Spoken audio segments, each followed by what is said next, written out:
So in this training, I'm going to talk about email and Gmail. So in the company, we use email that's connected to our Google work domain accounts. So you get a designated email or Google account, so you can set up your Google Calendar, email, and all of that stuff with a domain connected to the agency. And this is important for a lot of reasons. And so it's required that when you're sending emails, whether it's internally, if what you do is internal, or if you're working with clients external, that you are just using the email that's assigned to you with the domain. So just a few points that we're going to touch on here as far as the use of email. You always want to avoid the use of like slang words or too much casual language when you're composing emails. So just be professional. And I'm going to go a little bit more into that in depth. And then ensure you use the Grammarly app. Grammarly is a Chrome extension that will help check your emails for you as you type. You know, sometimes there's tools like this, and I think even Gmail has something like this now. However, we like to use Grammarly because it's free. There's a free version that you can use, and it works all of the time while it's on. It's a pretty reliable tool that we found to be very useful. So use Grammarly when you're composing emails within your company Gmail account. Be clear and concise, and consider the email structure when you're composing emails. So an email has a greeting, a body, and then a polite closing.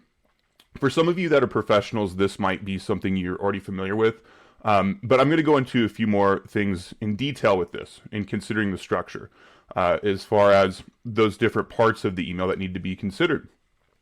So you want to use the 5-minute rule. If an email is taking longer than 5 minutes to compose, you need to make a phone call, make a Loom video or Zoom. So phone call, Loom, or Zoom. When it's more than 5 minutes, phone call, Loom, or Zoom. Loom, of course, being the screen recording tool where you can just simply record yourself talking kind of like I'm doing now. And a lot of times just talking out instructions and demonstrating something by sharing your screen is much faster than typing out a very long email. Reading long emails creates fatigue in people. Going through long emails is redundant many times. Responding to long emails can create fatigue and can be redundant sometimes. And a lot of times in situations like this, if it's taking you longer to move through an email than 5 minutes, then it should probably, and even 5 minutes is a pretty long time. You can type up quite an email in 5 minutes. That's too long. Then there needs to be a Zoom meeting, maybe a brief Zoom meeting where you can have a two-way conversation, ask questions, and have responses. Or there needs to be a Loom video so you can give a more thorough, in-depth. You can talk and be more thorough and in-depth, and even demonstrate things on screen. You might need to show something, whereas describing it in an email might take a lot of words, and a Loom video might just get the job done. A phone call would be like for a client. Okay, we don't call each other internally. We don't use the Google Voice line internally, nor do we call each other internally. But a phone call might be appropriate if you're client-facing, if you're trying to get action on something, and emailing them really doesn't work that well. Just calling them on the office phone a lot of times just gets their attention right away, gets the ball moving, and is very appropriate. As we work for the client, we should call them. So when it comes to the email aspect of things, you want to think about the subject line and how you can format that subject line to summarize the email professionally, maybe in like 2 to 3 words or 4 words. If the subject line is longer than 3 or 4 words, it's too long of a subject line. Okay, it really should just be like 2 to 4 words in a subject line, very concise, and it should summarize the entire email. All right, professionally. Don't put emojis in your subject line. Don't use all caps in a subject line. Even if something is urgent, we don't do that. If something is urgent, needs action, then we need to actually create a tag. We actually comment in ClickUp. We use our ClickUp, and there's actually a urgent flag you can use for tasks in ClickUp. Okay, and we can flag things as urgent. But in an email, just think about subject line. Use your proper greeting. Saying hello or hi, their first name, and then a comma, and then return. That is proper email. Don't just start typing out your email. It looks very unprofessional. You say hello or hi, their first name, comma, and then return. Start the new line. All right. And then use simple language. All right. This is kind of a common thread amongst all the communications trainings here. Avoid using large words and complicated language that may be confusing. Avoid using acronyms and like nomenclature. Nomenclature is something that's like very specific or industry specific. Like in the marketing industry, especially because we're a digital marketing agency that engages in making ads for people, we have a ton of nomenclature. There's a ton of acronyms. Okay. Like Pixel, the word pixel is like nomenclature. Conversions API, we call it CAPI. That's an acronym. CAPI, C-A-P-I, Conversions API. That's an acronym. Even if you say it all the way, a lot of people have no idea what that means. Okay, we have to spell everything out for everybody. Even if they say they're kind of part of the marketing industry, we're actually even pigeonholed even deeper into the meta side of things and running ads on the meta platform. So there's even stuff we talk about that even normal digital marketing guys don't know. So it's important that we spell everything out clearly. Don't use acronyms in your email. Try to stay away from complex language.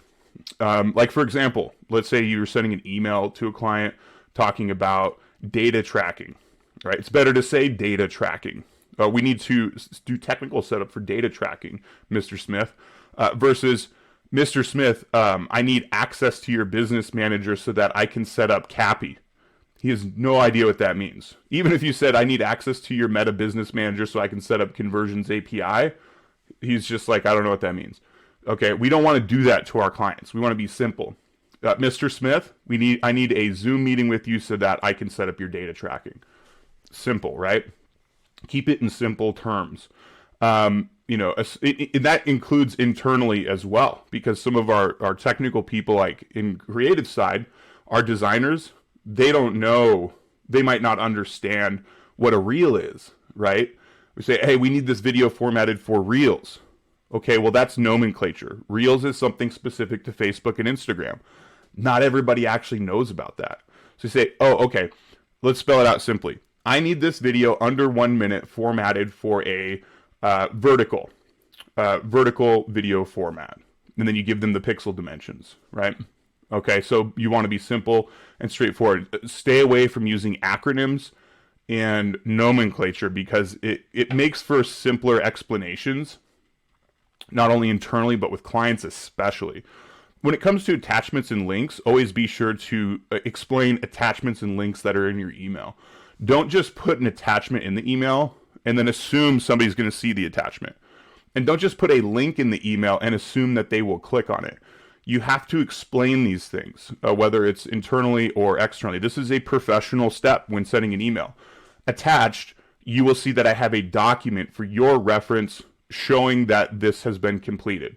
Or below is a link that you need to click on and fill out the form fields to get started, please. So you don't want to just put a link and say, here's a link for you. You need to say, here is a link for you to go ahead and click on, so you need to fill out the fields when you get there and explain what happens. Here's an attachment that shows the correspondence from the client, let's say. That explains what they're talking about. Please be sure to read through this, right? Or please be sure to reference this as needed. Something like that. Like, don't just put attachments and links in an email with no explanation or no validation of it being there. Okay, you want to actually say it's there. So make sure that you respond to emails. Our policy is respond to an email within 1 day max. We're constantly on a deadline. So even if you're like a part-time person for me, if you have a company email, I require that you at least open it and look at it once a day. Okay, and then try to organize it and make sure that you stay organized so you're not missing emails. Because we're a digital marketing agency, this is the common philosophy and theme. We want to make sure that we have a deep understanding of our clients, first of all. So first and foremost, do we understand who the client is and what we're doing for them? If not, you got to figure that out, right? And then second of all, we're always on a deadline. We're a marketing agency. We are constantly on a deadline. All of our work is deadline based, so any work that gets put in front of you needs to be worked on, or there needs to be action around it. If you just let your work sit, if you're assigned work or a task or something, and you're not working on it, and you try to point the finger and blame other stuff or other people, it's still actually your responsibility because we're always on a deadline. Okay, so you want to respond to emails within 24 hours. That's our policy. Maximum. Okay, if you're a client-facing person, you're probably going to check your email 2 to 3 times a day. Okay, max or minimum. So that you can respond immediately, because we want to respond to clients immediately. Doesn't mean you always have to have the answer for clients. If you are client facing, I have a training further on about that, how you can respond even if you don't have an answer. You can follow up with a plan. But basically, our policy is responding to email within 24 hours. Regarding client communicate within a working day. Okay, we don't work on the weekend as a policy. We tell all the clients that. It's in our letter of agreement. We're very firm on that. You know, we don't try to work through the weekend and you know, that sort of thing. Some of you are with me as a freelancer or a contractor, and so your work is simply deadline based. But even on my deadlines, usually quoting working days. Okay, so you know, everything is kind of in the context of working days for us, Monday through Friday. Regarding client communication after responding to the client, be sure to download the full email thread if applicable. Like if you have a question or there's an action item attached to that, you're going to download it as a PDF, go into the ClickUp task in our project management software, upload it as a PDF to your comment. Okay. It's not required for every client email. You don't have to do it every time there's a client email. But if you're doing client work, or you're working on client work, it's important that you don't forward an email to a coworker or a team member. You need to just simply either respond to the client. If you're client facing, make sure you respond to them right away, but then download that email thread, go into the ClickUp task and comment use the @ symbol to ask a question or assign a comment to somebody to give them an action item, and then attach that email as an attachment. Don't copy other team members on responses to emails to clients. Okay. If there's more than one person internally that needs to be included in communication back towards the client, include them in the ClickUp comment with an assigned tag or question, and attach the email with your response included. So first respond, right? If you're client facing, then go and make a ClickUp comment and tag the people associated asking your question or assigning the action item with the email attached to it. Creating team communication in this manner, it creates a resource. Okay, it creates kind of a database or a knowledge base, if you will, in the task for the client regarding their client service. So we can see that history in their task, because just forwarding and copying people on an email, that email will get lost, right? It's kind of top of mind for a bit, and then it just goes away, or people delete it, or it gets to the bottom of their inbox. Whereas in the task, you can reference it on an ongoing basis, and especially like new team members coming in, if they have to review client tasks and see the history, this is much more conducive to long-term client success, and making sure we have long-term success with the client, so everybody can see the knowledge base of the history for the client.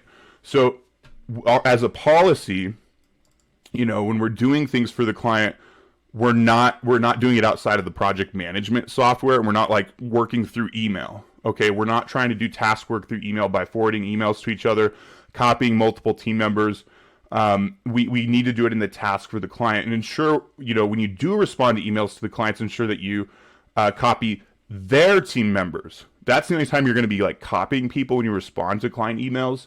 If you're client facing, is make sure that you copy the people in their marketing department. Now, obviously the client facing stuff might not be for everybody here, because you might not be client facing, but you still need to understand the importance of, not using email that you're assigned to try to work on tasks with the team.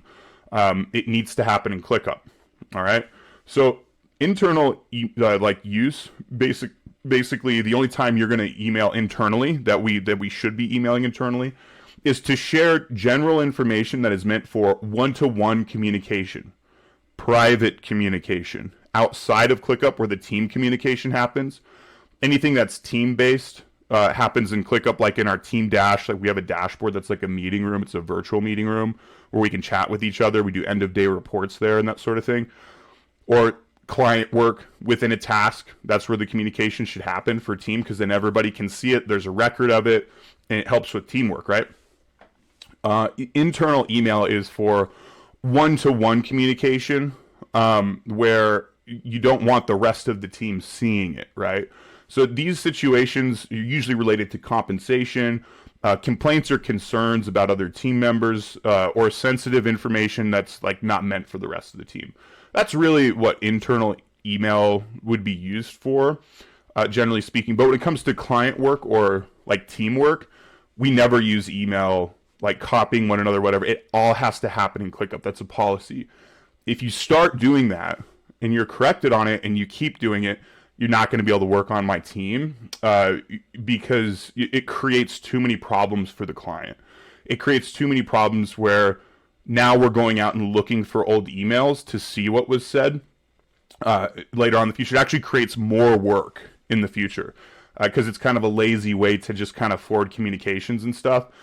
You have to take the time to go into ClickUp and make the communication and the teamwork happen. Okay, so if you're doing that, it's one of those things where you might not be able to work with me in the long term, and you're not going to be a part of our team.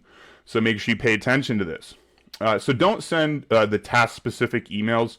Just use the ClickUp software. That's the main thing here. Okay, and so now I'm going to go ahead and I'm going to demonstrate some of this stuff. But one thing you might do is just keep your email open in one tab, ClickUp open in another tab. Like if you're checking your email, I highly recommend time blocking this.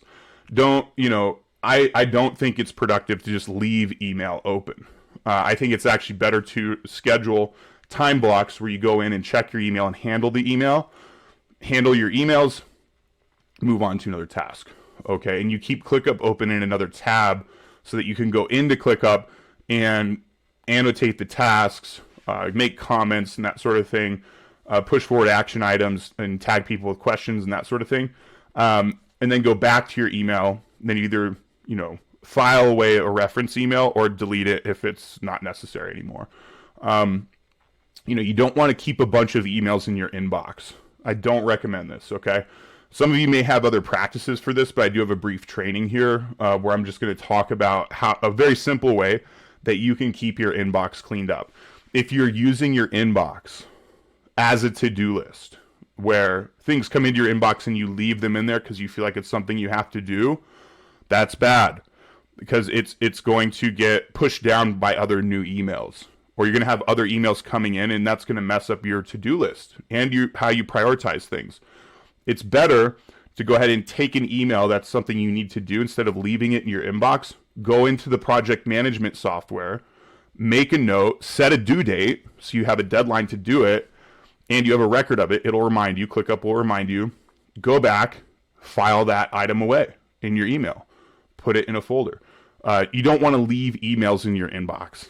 You'll get to the point where your inbox has hundreds or even thousands of emails in it, no problem, and you become very unproductive when this happens, when it comes to email management. So the goal for a very productive person is inbox zero. Is actually to be at inbox zero, because you're handling the spam, you're spamming messages that are coming in that are marketing. You're making sure you're marking them as spam. If something's an action item, you're making a note of it on your to-do list or in the project management software so it doesn't get away from you, and then you file that email for reference. Or if the email is simply a reference item that you might just want to look up later, you make a folder for it or put it in a folder that you have for it in Gmail, and you make sure you have those. The nice thing about Gmail, one of the big reasons we use it, is because you can create tag automations in Gmail. So if an email comes in that has certain parameters, you can actually just go ahead and have it automatically file it for you. If you just get regular reference item emails, but you just need to be able to look them up in the future, you might have to look them up, but they're not really action items. They just come in though, and they're not really ones you want to delete. You can actually just automate them going into a folder system for you. Okay, so we'll go more into that, but that's the parameters of our policy around email, and that's it. Thanks.